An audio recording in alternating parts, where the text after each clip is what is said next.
आज का धम्म देशना शुरू करते हैं। विशेषतः वर्षावास अवसर पर धम्म क्या है इस विषय में निरंतर हम धम्म देशना सुनते आए हैं। आइए आज भी इसी को लेके धम्म देशना प्रारंभ करते हैं। समन्ता चक्रवालेषु अत्रा गच्छन्तु देवता सदामं मुनिराजः शृण्वन्तु सद्गमोक्तं धम्मश्रवणकालो अयं भदन्तः धम्मश्रवणकालो अयं भदन्तः धम्मश्रवणकालो अयं भदन्तः। नमो तस्स भगवतो अरहतो सम्मा सम्बुद्दस्स। नमो तस्स भगवतो अरहतो सम्मा सम्बुद्दस्स। नमो तस्स भगवतो अरहतो सम्मा सम्बुद्दस्स। न परेषां विलोमानि न परेषां गतागतम् आत्मनो अवैख्येय गतानि अगतानि च। दूसरों ने क्या किया क्या नहीं किया ये देखने से भी ज़्यादा खुद ने क्या किया क्या नहीं किया ये देखना जरूरी है। ऐसे देखने से ही हमारी कल्याण होगा, हित होगा। महाकारुणिक तथागत बुद्ध के ये बुद्धवाणी उपदेश के साथ आज का ये धम्म देशना शुरू करते हैं। सर्वप्रथम महाकारुणिक तथागत भगवान बुद्ध को त्रिबार वंदना। महाकारुणिक तथागत बुद्ध द्वारा देशित सुआख्यात धम्म को त्रिबार वंदना। महाकारुणिक तथागत बुद्ध के आर्य श्रावक संघ को त्रिबार वंदना। परम पूजनीय बोधिसत्व डॉक्टर बाबा साहब अम्बेडकर और आज के कार्यक्रम में उपस्थित संपूर्ण श्रद्धा संपन्न बुद्धि संपन्न उपासक उपासिकाएं, आज हम धम्म क्या है विषय में विविध अंगों को लेकर विविध विषयों को लेकर हम जो धम्म चर्चा कर रहे हैं। तो आज हम धम्म चर्चा करेंगे श्रेष्ठ और उत्तम धम्म। धम्म विविध प्रकार के स्वभाव धम्म, चित्त धम्म, चित्त प्रसन्न धम्म, दानशील भावना धम्म, पंचशील धम्म, ये विषय में हमने चर्चा किए। तो आज हम चर्चा करेंगे श्रेष्ठ और उत्तम धम्म।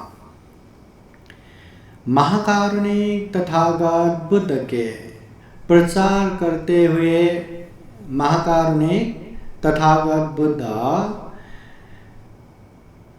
बुद्ध होने के बाद गांव नगर जनपद देश देशांतर में खूब धम्म प्रचार प्रसार किए। बहुजन हिताय के लिए, बहुजन सुखाय के लिए, लोगों को अनुकंपा रखते हुए दुख मुक्ति का मार्ग दिखाने के लिए उन्होंने ढेर सारे धम्म के उपदेश दिए, धम्म के प्रचार प्रसार किए। इस तरह कभी तथागत बुद्ध गांव में पहुंचते थे, कभी शहर में, कभी नगर में, कभी जनपद में, कभी कौन से देश में, कभी कौन से देश में धम्म का प्रचार प्रसार निरंतर करते रहते थे। एक समय महाकारुणिक तथागत बुद्ध इसी तरह धम्म प्रचार प्रसार करते करते एक गांव में पहुंचते हैं। जब महाकारुणिक तथागत बुद्ध वो गांव में पहुंचे तो वहां ढेर सारे लोग जमा हो गए तथागत बुद्ध को देखने के लिए, तथागत बुद्ध की दर्शन करने के लिए, तथागत बुद्ध के वाणी सुनने के लिए, या जीवन से परेशान लोग वो परेशानी मुक्त उपाय ढूंढने के लिए बहुत सारे लोग वहाँ जमा हो गए। अभी कहीं भी गांव में जाते हुए इस तरह लोग जमा होते हैं ना। हम भी कभी कभी किसी गांव में गए तो अरे ऐसे भंते जी आए हैं, धम्म देशना होने वाले हैं, आप लोग आइए आइए करते करते देखते ही देखते वहाँ ढेर सारे लोग जमा होते हैं। अरे हम कितने दूर दूर गांव में चले थे, चलते चलते भी उपासक इस तरह पूजनीय भंते जी आए हैं, यहाँ थोड़ा सा धम्म देशना होने वाले हैं, आप लोग जमा कीजिए। ऐसे अनकंतार गांव में जहाँ देखने में इतना बस्ती भी नहीं दिखता, इतना घर भी नहीं दिखता, मगर देखते देखते 40-50 लोग कहाँ से जमा होते पता ही नहीं चलता। हम जैसे सामान्य भिक्षु लोग ऐसे गांव गांव में जाते हैं तो लोग जमा होते हैं। अभी सोचिए, स्वयं महाकारुणिक तथागत बुद्ध जिनमें असीम मैत्री करुणा है, ऐसे तथागत बुद्ध गांव में पहुंचे तो कितने लोग जमा होते होंगे। तो वहां भी गांव में देखते ही देखते बहुत सारे लोग जमा हो गए। अभी जमा होने के बाद उन्हीं जमा हुए लोगों में से किसी ने तथागत बुद्ध से अभी प्रश्न करते हैं, पूछते हैं।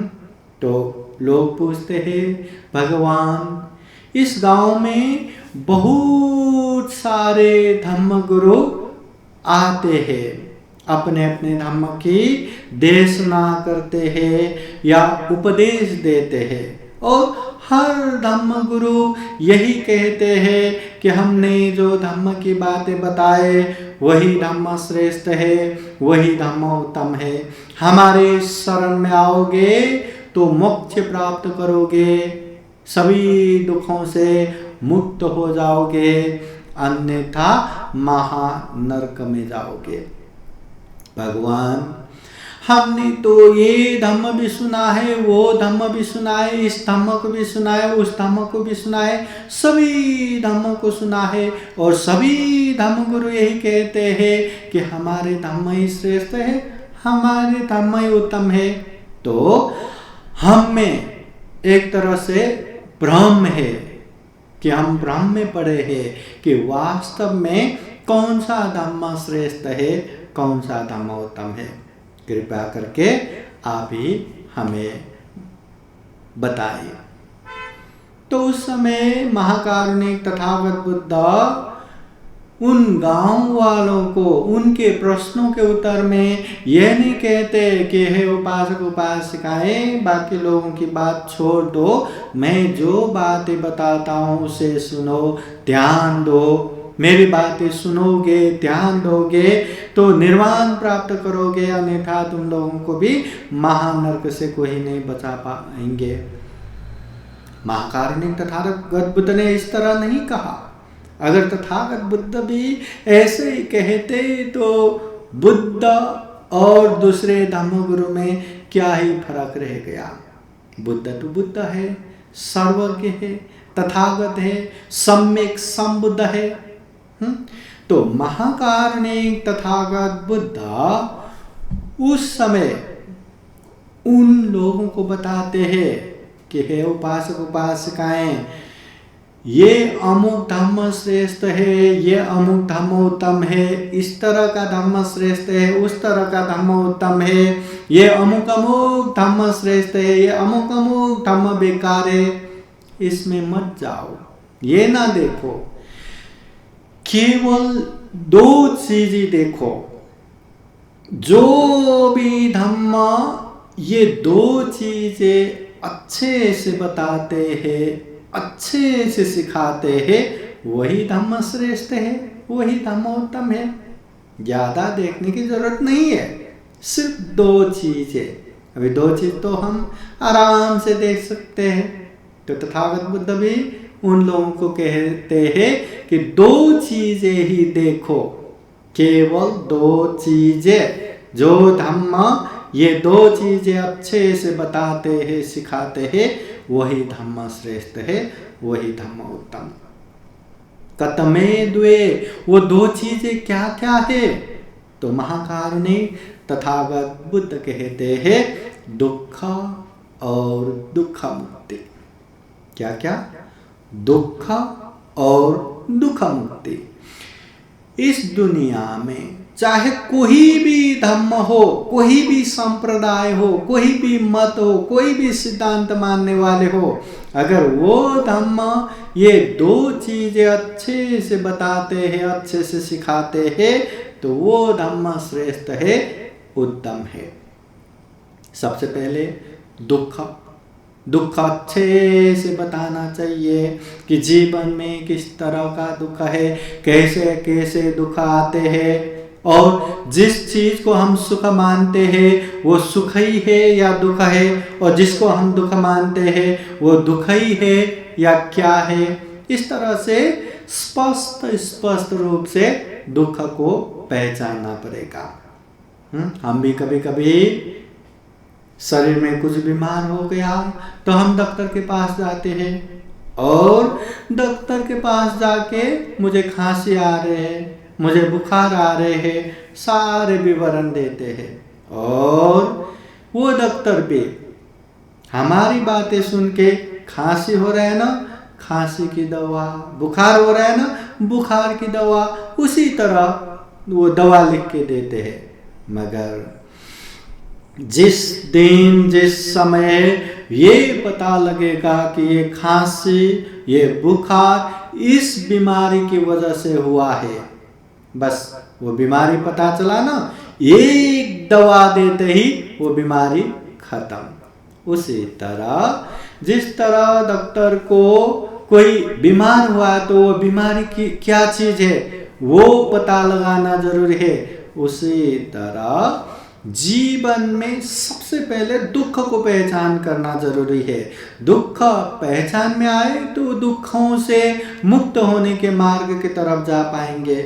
अभी दुख है और हम मानने को तैयारी नहीं ये दुख है, या हमें पता ही नहीं ये दुख है, हम उसी में मजा लेके बैठे हैं, वही चीजों में हम भूल के बैठे हैं, तो वो दुखों से मुक्त होगा ही क्यों? वो दुख मुक्ति के मार्ग पे जाएगा ही क्यों? इसलिए सबसे पहले ये धम्म अच्छे से दुख को बताना चाहिए, सिखाना चाहिए, ये पहला। और दूसरा दुख और दुख मुक्ति। दुख मुक्ति वो जितने भी दुख बताए वो दुखों से मुक्ति होने के मार्ग भी बताना चाहिए। अगर दुख ही बताते रहेंगे, दुख ही बताते रहेंगे और मुक्ति का कोई भी मार्ग नहीं, कोई भी रास्ता नहीं, कोई भी अवस्था नहीं, तो लोग एक तरह से निराशावादी बनेगा। अरे जीवन में दुख है, ये भी दुख है, वो भी दुख है, क्या किया जाए, क्या करूं, कैसे करूं? निराश, फ्रस्ट्रेशन, अरे दुख ही दुख है, अब क्या करें? मगर तथागत बुद्ध ने दुख भी अच्छे से बताया और दुख के साथ साथ दुख मुक्ति का मार्ग भी अच्छे से बताया।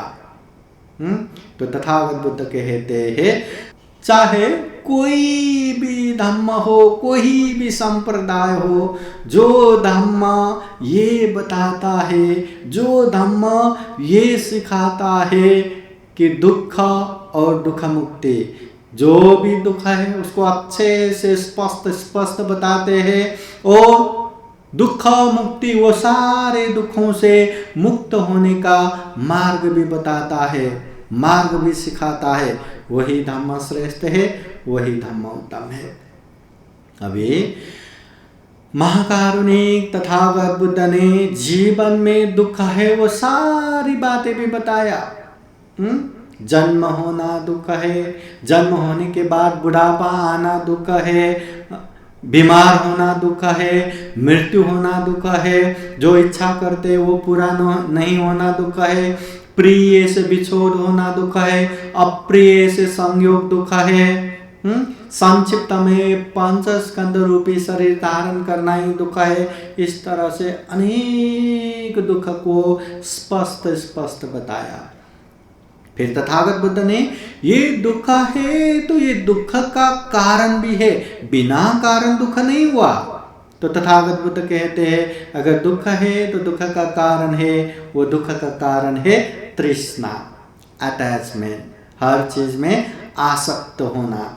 ये तृष्णा ही दुख का मूल जड़ है, कारण है। हाँ, ये तृष्णा भी तीन तरह का है, भव तृष्णा, विभव तृष्णा, काम तृष्णा। काम सुख में भोग करने की जो तृष्णा है वो काम तृष्णा। ये जीवन में बार बार जन्म होके ये दुनिया में सुख भोग करने की इच्छा, भव तृष्णा। ये दुनिया में फिर से जन्म ना होने की इच्छा, जन्म होने की कर्म बाकी है फिर भी जन्म ना होने की इच्छा, विभव तृष्णा। ये तृष्णा ही दुख का मूल कारण है। फिर तथागत बुद्ध कहते हैं ये दुख है और ये दुख का कारण तृष्णा है, तो तृष्णा मुक्त अवस्था भी है। वो तृष्णा मुक्त अवस्था, वो दुख मुक्त अवस्था निर्वाण है। निर्वाण पहुंचने के बाद कोई भी तृष्णा नहीं रहता, कोई भी दुख नहीं रहता। फिर तथागत बुद्ध वो तृष्णा मुक्त, वो दुख मुक्त निर्वाण है। तो निर्वाण पहुंचने का मार्ग भी है, रास्ता भी है। वो है आर्य अष्टांगिक मार्ग, वो है मध्यम मार्ग, वो है शीला समाधि प्रज्ञा। इस तरह तथागत बुद्ध दुख भी बताते हैं, दुख के कारण भी बताते हैं, दुख मुक्त निर्वाण भी बताते हैं, और निर्वाण पहुंचने का मार्ग आर्य अष्टांगिक मार्ग भी बताते हैं, मध्यम मार्ग भी बताते हैं।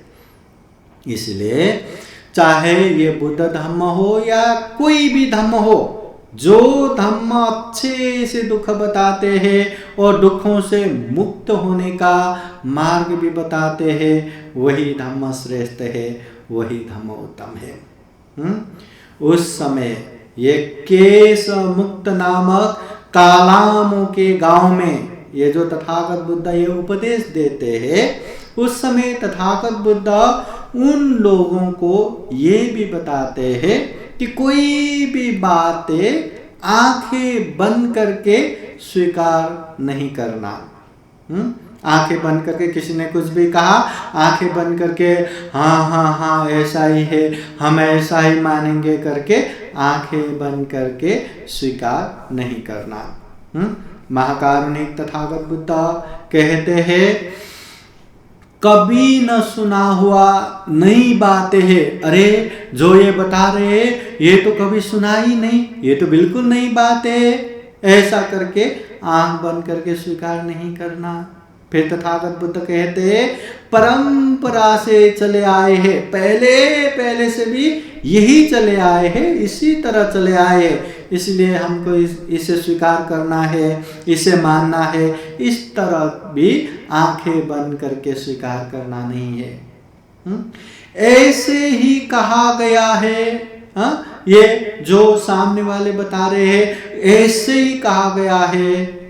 पहले वाले भी ऐसे कहते हैं, अभी भी ऐसे कहते हैं, ऐसे ही कहा गया है करके आंखें बंद करके स्वीकार नहीं करना। फिर तथागत बुद्ध कहते हैं तर्क सम्मत है, ये जो बता रहे हैं बिल्कुल तर्क सम्मत है। हाँ, इस तरह आंखें बंद करके स्वीकार नहीं करना। फिर तथागत बुद्ध कहते हैं न्याय सम्मत है। हाँ, न्याय सम्मत है, इसी तरह होना चाहिए, मुझे भी लगता है यही ठीक है, ऐसा न्याय सम्मत है करके भी आंखें बंद करके स्वीकार नहीं करना। फिर तथागत बुद्ध कहते हैं आकार प्रकार अच्छे हैं, जो बताने वाले हैं उसने बहुत अच्छे से बताया, जितना बताना है उतना ही बताया, जितना होना चाहिए उतना ही बताया, आकार प्रकार भी अच्छे हैं करके आंख बंद करके स्वीकार नहीं करना। फिर तथागत बुद्ध कहते हैं मत के अनुकूल है, मेरा भी मत ऐसा ही था और सामने वाले भी ऐसा ही बोल रहे, ये तो बिल्कुल हाँ मेरे मत जैसा ही हो गया, इसलिए मैं इसको स्वीकार करता हूं करके आंखें बंद करके स्वीकार करना नहीं है। फिर तथागत बुद्ध कहते हैं आकर्षक व्यक्तित्व ने कहा है करके भी आंखें बंद करके स्वीकार करना नहीं है। सामने वाले जिसने ये बताया कितना अट्रैक्टिव है, कितना आकर्षक है, हाँ कितना अच्छे है, और इतने अच्छे ने बताया है तो सही होगा करके आंख बंद करके स्वीकार करना नहीं। फिर तथागत बुद्ध कहते हैं हमारे श्रमण पूजनीय है करके भी आंखें बंद करके स्वीकार करना नहीं।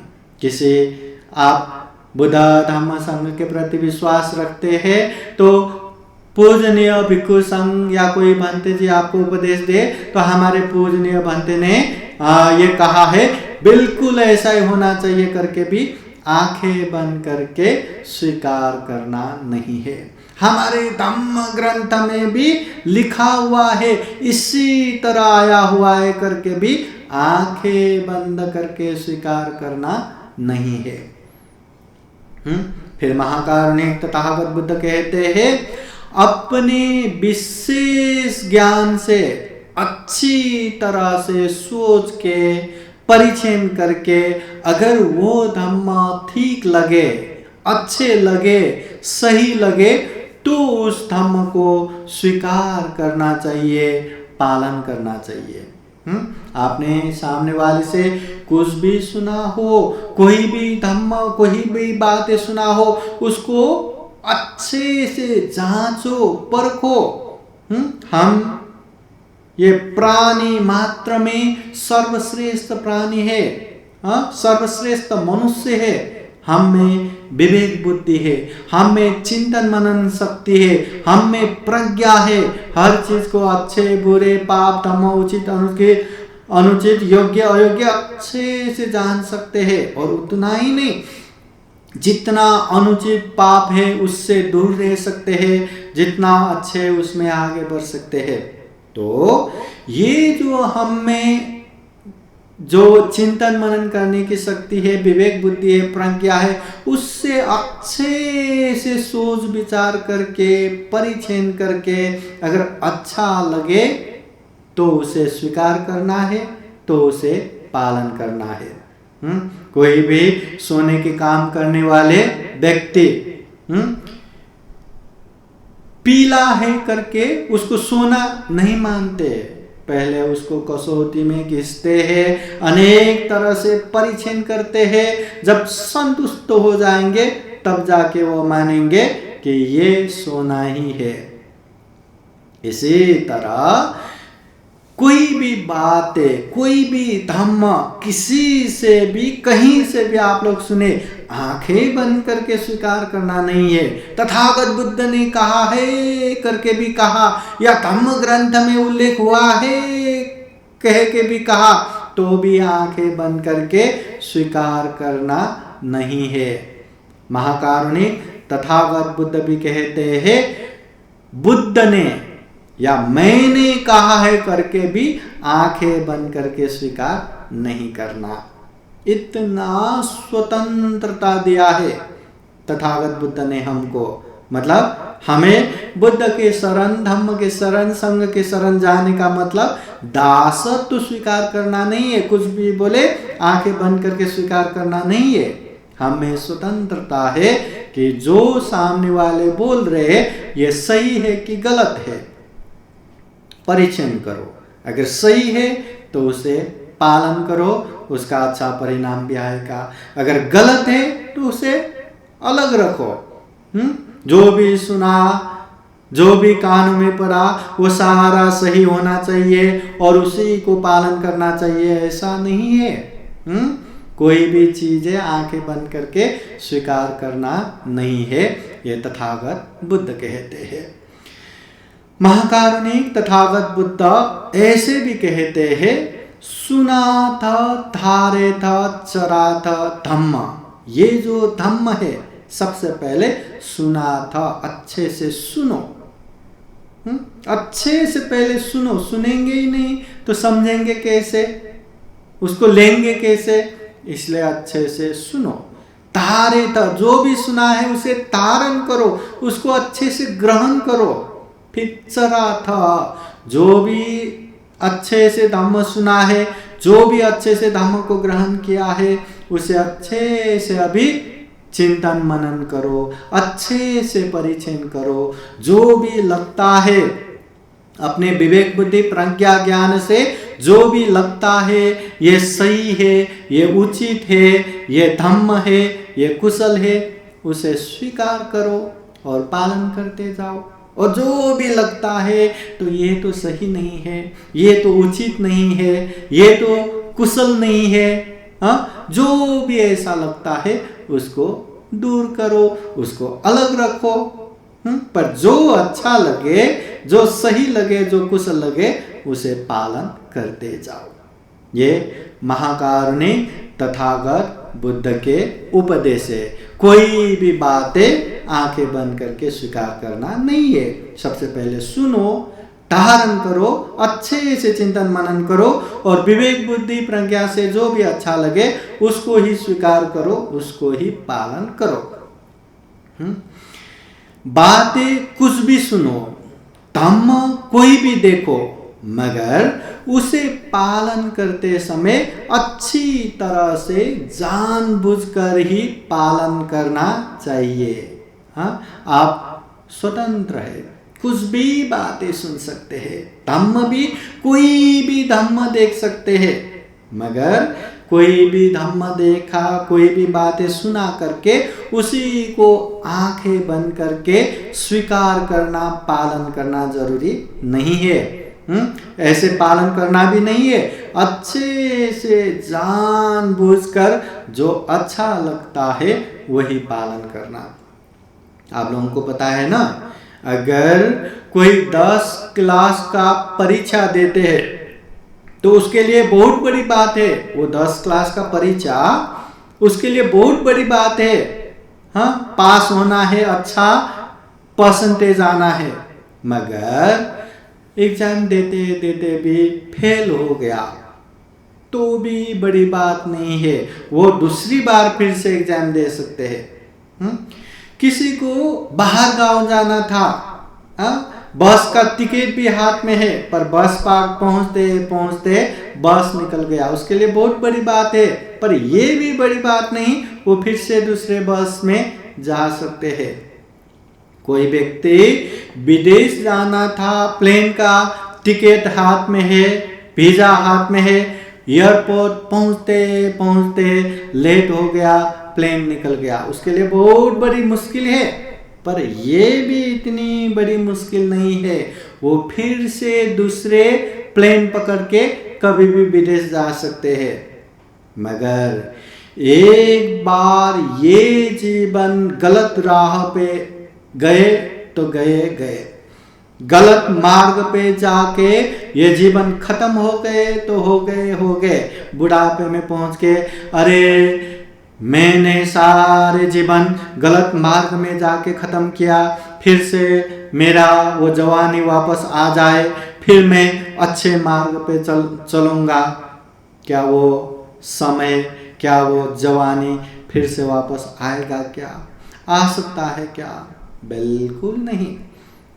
कितना अच्छा होता ना अगर वो वापस आते, जैसे फास्ट रिवाइंड फास्ट ऐसा होता, तो कभी भी हम कोई भी बातें सुन के उसी में जीवन भर चलते और बुढ़ापे में आने के बाद अरे इससे कुछ भी नहीं हुआ, चलो फिर से रिवाइंड करते हैं, जवानी में आते हैं, फिर से रिवाइंड करके जवानी में आते हैं और फिर से दूसरी बातें सुनता, दूसरे धर्म सुनते, जीवन निकालता, फिर अच्छा नहीं लगा तो फिर रिवाइंड करता, फिर दूसरे।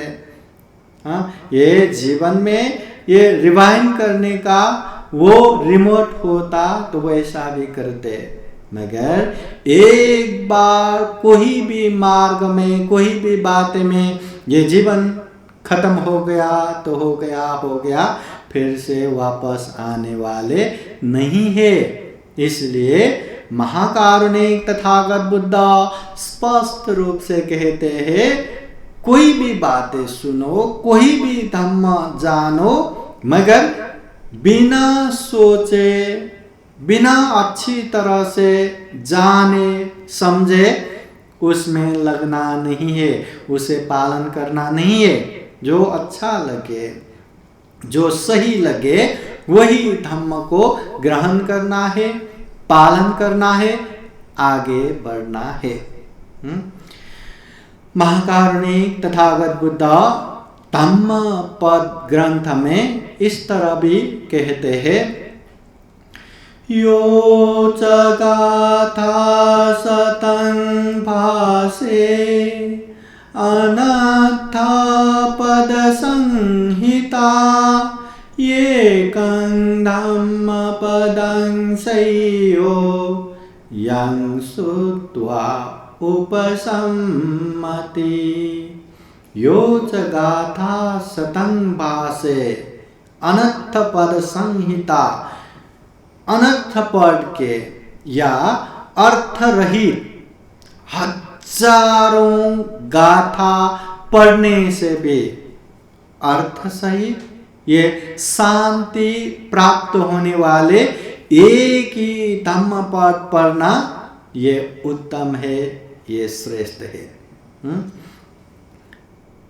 जिस गाथा का या जिस बातें पढ़ने में कोई भी अर्थ नहीं है, कोई भी ज्ञान नहीं है, कोई भी पुण्य सिद्धि नहीं है, तो ऐसे हजारों श्लोक पढ़ने से भी अर्थयुक्त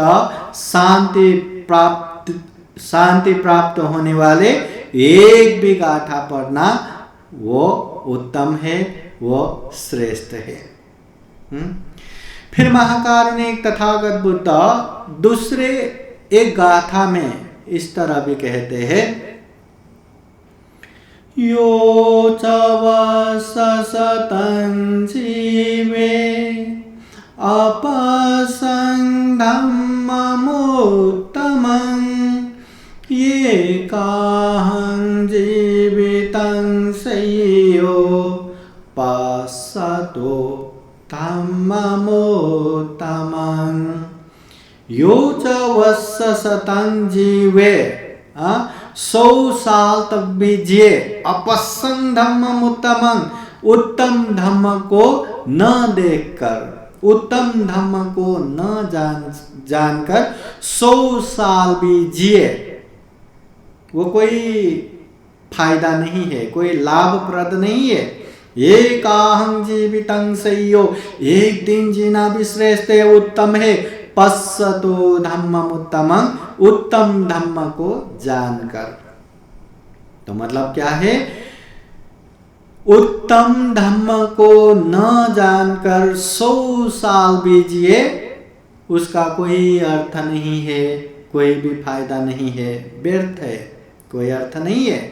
मगर एक दिन भी उत्तम धम्म को जानकर जीना श्रेष्ठ है, उत्तम है। उत्तम धम्म को जानकर जीना 100 साल से भी एक दिन ही उत्तम है, श्रेष्ठ है। ये महाकारुणिक तथागत बुद्ध के उपदेश है। तो हम भी यही कामना करते हैं, हम भी अपने जीवन में उत्तम धम्म को जान के, उत्तम धम्म को देख के अच्छे से ये जीवन यापन कर सके, उत्तम धर्म को जान के बोध करके अभ्यास कर सके, ये दुर्लभ या मूल्य, ये सर्वश्रेष्ठ जीवन को सफल बना सके, सार्थक बना सके। फिर एक बार बुद्ध धम्म संघ के अनंत अनंत गुण धम्म और आशीर्वाद के अनुभव से आप सभी के जीवन में खूब खूब सुख हो, शांति हो, मंगल हो, कल्याण हो, ऐसी कामना करते हुए बुद्ध वाहिनी पाली गाथा द्वारा आशीर्वाद देते हैं। श्रद्धापूर्वक ध्यान पूर्वक आशीर्वाद ग्रहण करने के लिए हाथ जोड़ के बैठिए। सभीतियो विभाजन्तु सब्बरोगो विनाशतो माते भवतु अन्तरायो सुखी दीर्घायुको भव। भवतु सर्वमङ्गलं रक्षन्तु सर्वदेवता सर्वभूतानुभावेन सदा सोते भवन्तु ते। भवतु सर्वमङ्गलं रक्षन्तु सर्वदेवता सर्वधर्मानुभावेन सदा सोते भवन्तु ते। भवतु सर्वमङ्गलं रक्षन्तु सर्वदेवता सर्वसङ्घानुभावेन सदा सोते भवन्तु ते। एचितं पाचितं तुयं क्षिप्तमेव समेजतु सबे पुरन्तु चेतसङ्कल्पा छन्दोपन्नरसो यथा। आयु आरोग्य सम्पत्ति सर्गसम्पत्तिमेव च अधो निब्बान सम्पत्ति इमिनाते समेजतु। साधु साधु साधु बुद्धं नमामि धम्मं नमामि संघं नमामि अहं वन्दामि सर्वदा। सबका मंगल हो, सबका कल्याण हो, सुखी हो, सुखी हो, सुखी हो।